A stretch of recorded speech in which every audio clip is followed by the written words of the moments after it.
Eternal States Discourse by Neville Goddard, September 9, 1968. In an era dominated by distractions and surface-level engagements, it's crucial to explore the depths of your own consciousness. Envision questioning your very identity, your position in the cosmos, and the essence of your being. Such inquiries might seem straightforward, yet they can unlock a cascade of deep and unexpected introspections. Paul counsels us to shift our attention from the fleeting external to the unseen, the everlasting. It's within this unseen dimension that your states take shape and materialize, crafting a state that profoundly dictates your actions. Understand that alterations in the essence of your being have the potential to revolutionize your external reality. Your perceptions, connections, and life encounters are on the brink of undergoing transformations beyond imagination. Should you seek true and impactful change, if you're prepared to scrutinize long-held beliefs, this discourse is tailored for you. Now is the moment to reconsider your viewpoints, venture into the uncharted, and welcome the opportunity for deep change by discovering your authentic self. Such a journey can initiate significant internal healing, impacting every facet of your existence. The journey of transformation lies ahead.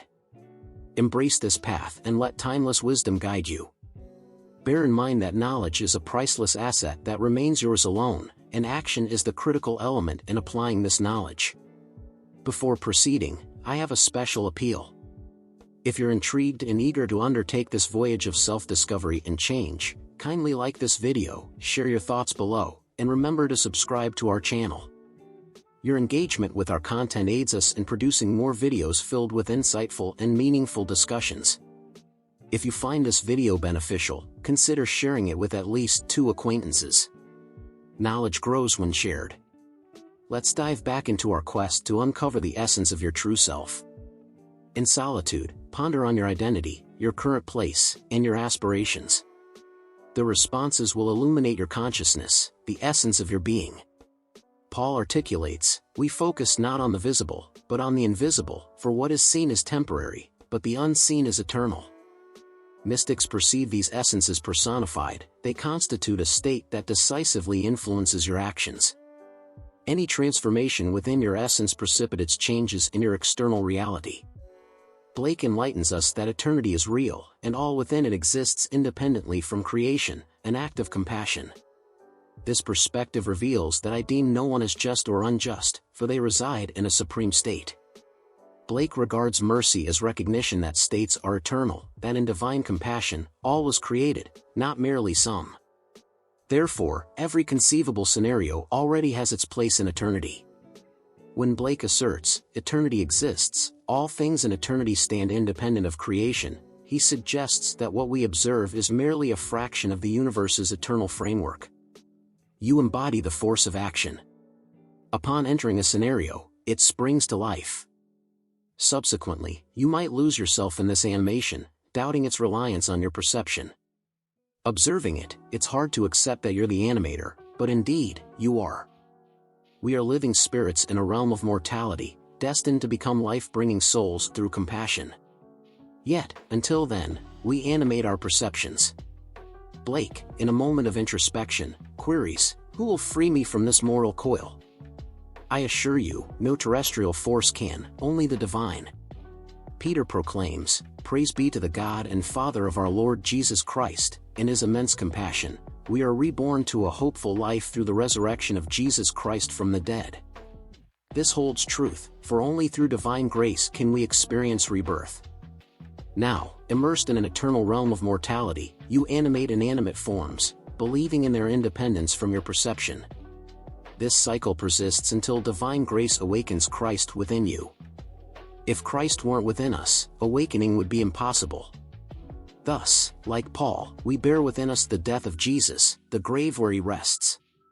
Until we awaken from this mortal form, we must adapt to the lifeless vessel we inhabit, awaiting birth from above. You wield the power that animates this dreamlike world, filled with dormant scenes. Entering a scene, you unknowingly breathe life into it. It appears others contest the shadows of your essence. Everything exists within human imagination, with all phenomena springing solely from it. Without imagination, all ceases to exist. If scarcity pervades your world and you envision abundance, scarcity vanishes. Therefore, any change within your essence alters your life. Now, enveloped in mortality, we rise to life through compassion. Scriptures name this metamorphosis Jesus Christ, for he resides within us. Upon his awakening, we are reborn, liberated from this mortal form. Until then, you may enter a state, engage with it, and transition to another. This is the process. Though physically present in Los Angeles, my desire is to be in New York City tonight. Closing my eyes to my surroundings, I envision myself in New York City. I ponder, if I were in New York City now, what would my view be? Would I consider Los Angeles 3,000 miles to the west? What about my friends, loved ones, and my financial situation now that I'm here? Answering these questions, I drift off to sleep in New York City. Assumption acts as faith, and without faith, pleasing God is unattainable. Through faith, we comprehend that the world was fashioned by the divine word, creating the visible from the invisible. Observing my physical form, one might see me asleep in Los Angeles, yet I rest in New York City, for I am wholly imagination and reside where I envision myself. This act is my imaginative adaptation to a state seeking tangible realization. Immersing in the essence of New York City with full belief, instantaneously catalyzed my journey. I've moved beyond casual daydreams, understanding now that each envisioned scenario unfolds into reality. Initially, I found the concept laughable. The notion that mere imagination could mold reality seemed far-fetched. How could one accept the existence of something sans tangible proof? How could a mere thought or fantasy integrate so seamlessly into our reality? Despite my skepticism, my ventures into imagination often bore fruit in ways I hadn't anticipated. Today, I navigate the realm of imagination with a clearer understanding, albeit cautioning its use at your own discretion and risk. There exists the possibility of regretting what you've summoned into reality. Hence, I urge discernment in your desires. You possess the capability to achieve anything, provided you grasp your true essence. Embrace the idea, I embody imagination, and traverse through various states, for everything is concurrently present in eternity. Transitioning from one state of being to another, it might seem as though the former dissolves into nothingness. Yet, every state is perpetual, existing eternally. As you, the mental voyager, navigate through these states, be it deliberately or unwittingly, your core identity remains unaltered, irrespective of wealth or poverty. Your essence persists through these transitions. Without mindfulness, external influences like media could inadvertently shift your self-perception, leading you into states lesser desired. You're capable of exploring numerous states, undertaking various roles without altering your true self. Wealth or poverty merely represent different scenes in the grand play of life, not defining you. You are not merely the physical form engaging in these experiences. A realization will dawn upon you, akin to divine understanding, allowing you to embody any form for the roles you wish to enact. Whether it's embodying a fish to catch one or assuming human form, this is the divine play. Master the art of aligning your senses with your desires, as I did on my journey to New York City. Attain states of wealth, recognition, or any aspiration by feeling it in the present.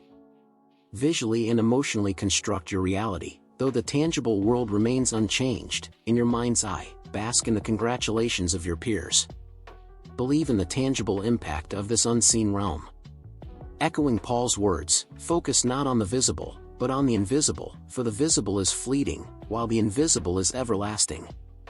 Centuries ago, Blake articulated, eternity stands, independent of creation, as an act of grace. Millennia prior, the sage behind Ecclesiastes eloquently stated, nothing under the sun is new, everything has been before. Last year, esteemed physicist Professor Richard Feynman echoed similar sentiments, albeit less poetically, stating the entirety of spacetime is preordained, and we sequentially become aware of it. Thus, Feynman received accolades and monetary reward, while Blake's poetic foresight went largely unrecognized. Feynman's insights stemmed from observing atomic behavior, concluding that the narrative of spacetime is predetermined, with our awareness unfolding in sequence. My own vision confirmed this. The world lay dormant until my spirit breathed life into it. Halting my influence, the world paused, the waitress, the birds, the diners all frozen in time. Reigniting my spirit, the scene resumed its course. This affirmed my role as the epicenter of creative force. A day awaits when you too will awaken to consciously harness this creative essence. It is our collective destiny to awaken as divine creators, shaping reality in its purest form. Remember, the limits of divine or your creative potential are boundless. Firmly believe in the reality you wish to manifest, letting this confidence serve as your faith. The moral will adapt to the reality you've envisioned. Whether it requires a single soul or thousands to manifest your vision, it shall be. The inert nature of the world negates the need for external approval. Simply envision your desire, and the actors within your narrative will gravitate towards fulfilling it.